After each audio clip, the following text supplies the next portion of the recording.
Bien, vamos a hablar de la enfermedad de reflujo gastroesofágico, ¿no? Que dicho sea de paso es la patología de esófago más frecuente y su causa es la incompetencia del esfínter esofágico inferior, ¿no? Entonces, el esfínter esofágico inferior se relaja de forma transitoria y eso va a permitir que el contenido gástrico pase ácido pepsina hacia el esófago, produciendo síntomas y produciendo lesiones inflamatorias, ¿no?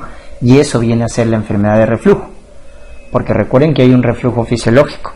Entonces, cuando ya el reflujo causa síntomas o lesiones inflamatorias, hablamos de la patología. Y eso se produce porque el esfínter es hipotónico, tiene una presión menos de 8 milímetros de mercurio, o es corto, su longitud está disminuida a menos de 2 centímetros. Entonces, si es hipotónico o es corto, el esfínter se vuelve incompetente.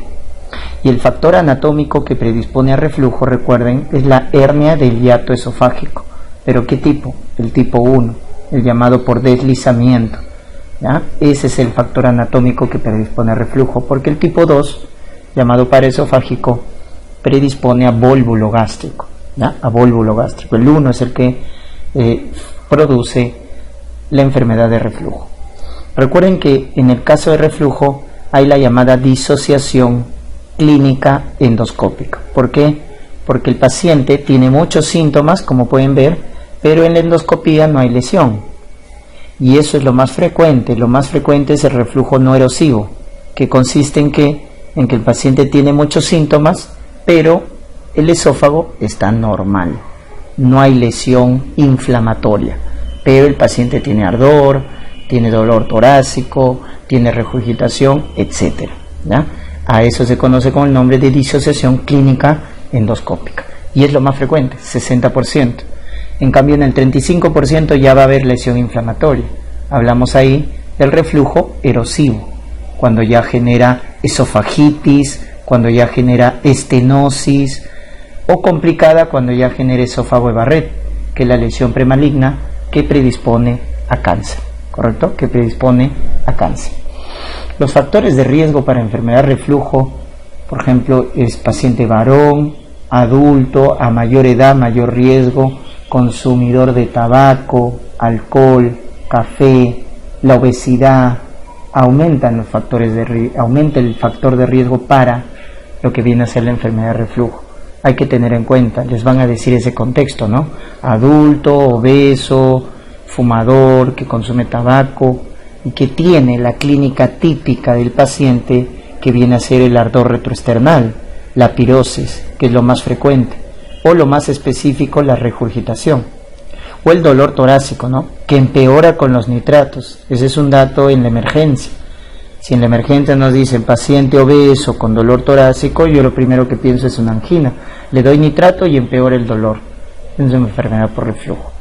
Esto ya es cuando genera la lesión inflamatoria, esofagitis, que genera dolor a la deglución, odinofagia, estenosis, que va a generar disfagia mecánica, hemorragia digestiva por úlceras, ¿no? O la lesión premaligna, que es una metaplasia llamada esófago de Barrett, la cual el paciente ya incluso puede tener baja de peso debido a un reflujo crónico. Pero también el paciente puede venir con la clínica típica. Y en el caso de la clínica típica, el más frecuente es la tos crónica, la faringitis crónica, ¿ya? O también tenemos lo que es la laringitis, el broncoespasmo, la erosión dental. Entonces, muchos pacientes vienen por la clínica atípica, ¿correcto? Por la clínica típica.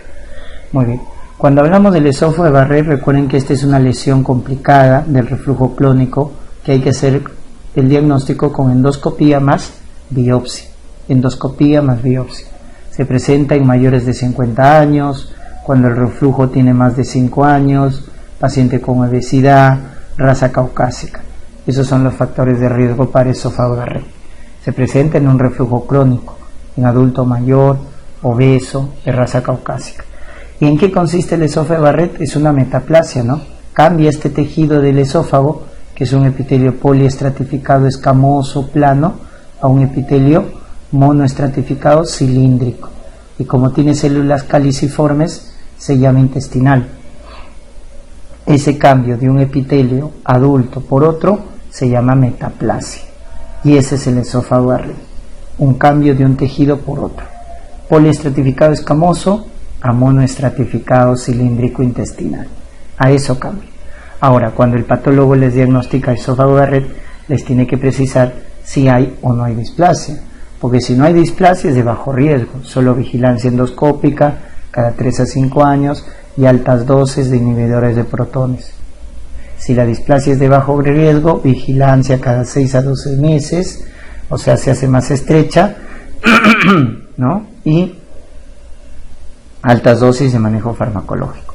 Pero si la displasia ya es de alto riesgo, hay que hacer erradicación de esa zona, ya sea endoscópica o quirúrgica, ¿no? O sea, se hace una resección endoscópica o una esofaguectomía término-terminal, una esofaguectomía con anastomosis término-terminal.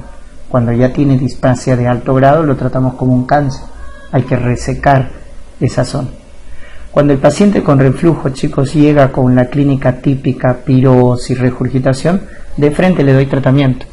Si el paciente mejora, es porque tenía reflujo. Ahora, cuando el paciente viene con la clínica típica, o es un paciente de alto riesgo, o es un paciente que se va a operar previo a la cirugía, tengo que confirmar el reflujo. Y la prueba más sensible, más específica de la enfermedad de reflujo ácido es la pHmetría, es la prueba gold estándar para el diagnóstico de reflujo ácido. Para el reflujo alcalino, impedanciometría, si les preguntaran, reflujo de sales biliares, impedanciometría. Y para descartar problemas motores, manometría, también se pide previo a la cirugía. Tienes que descartar problemas motores, porque el tratamiento quirúrgico cambia. Y cuando ya tiene síntomas de alarma, pedimos endoscopía más biopsia. ¿Cuáles son los síntomas de alarma? Los que hemos visto acá en la lesión inflamatoria. Si el paciente tiene odinofagia, disfagia, sangrado, baja de peso, esos son los síntomas de alarma. Entonces, si el paciente tiene eso, ya hay que hacerle endoscopía más biopsia para descartar lesiones inflamatorias. Tratamiento inicial no farmacológico, ¿no? Bajar de peso, elevar la cabecera, comidas bajas en grasas y azúcares simples, porque eso genera más reflujo. La dieta debe estar a base de proteínas o azúcares complejos, polisacáridos, ¿no? Evitar tabaco, grasa, café, alcohol y fármacos que relajen el esfínter, ¿no? Por ejemplo, los beta-agonistas, las benzodiazepinas, los calcio-antagonistas, los anticolinérgicos, los nitratos. Estos fármacos están contraindicados porque empeoran el cuadro de reflujo, ya que relajan el esfínter. Beta-agonistas, benzodiazepinas, calcio-antagonistas, nitratos, anticolinérgicos. El fármaco de elección, los inhibidores de bomba. Esos son los fármacos de elección. La ranitidina es alternativa. Recuerden que el omeprazol tiene más eficacia, 90% reduce la secreción de ácido. Por eso es el de elección en la patología acidopéptica. Cuando predomina mucho la regurgitación, damos prokinéticos, ¿no? Metoclopramida es un antidopaminérgico que contrae el esfínter esofágico inferior y ayuda a la motilidad. Por eso lo damos cuando predomina la regurgitación. Si predomina la pirosis, omeprazol. Y en casos refractarios, ya la cirugía. ¿Cómo se llama la cirugía en reflujo? Funduplicatura total de Nissen o parcial de Belsay. ¿Cuándo se hace total o cuándo se hace parcial? Dependiendo si hay o no problema motor. Si te dicen que el paciente no tiene problema motor asociado, o sea, solo tiene el reflujo y la motilidad del esófago está bien, funduplicatura total de Nissen. Pero si tiene problema motor asociado, o sea, además de tener reflujo, la motilidad del cuerpo del esófago está alterado, no le puedes hacer funduplicatura total, si no le generarías disfagia.